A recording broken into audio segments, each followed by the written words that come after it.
সন্তানটা স্বপ্নের মাধ্যমে দেখছেন বিশাল বড় ঘটনা রয়েছে।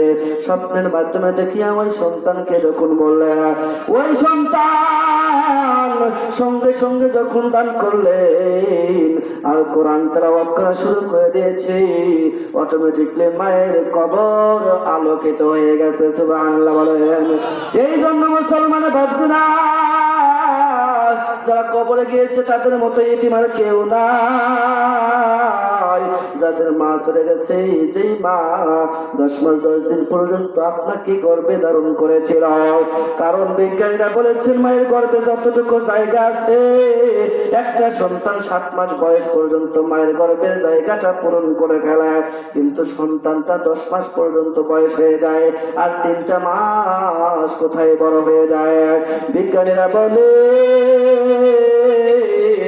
ওই মায়ের গর্ভে যখন সন্তান 7 মাস বয়স হয়ে যায়, মায়ের গর্ভটা পূর্ণ হয়ে যায়, আল্লাহ তাআলা অটোমেটিকলি সন্তানের 2টা পা মায়ের কলিজার সাথে সেট করে রাখে। এমন কথা বলেছে ওই সন্তানটা প্রত্যেকটা সেকেন্ডে মায়ের কলিজায় 13 বার করে লাথি মারে।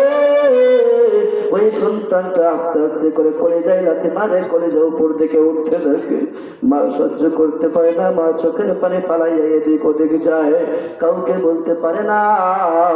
সেই মা যাদের কবরে চলে গেছে, মায়ের কবরের জন্য, বাবার কবরে শান্তি পাওয়ার জন্য কোন আল্লাহর বান্দা ছেলে এই 13-14 নাম্বার পাওয়ার জন্য একটু দান করবেন।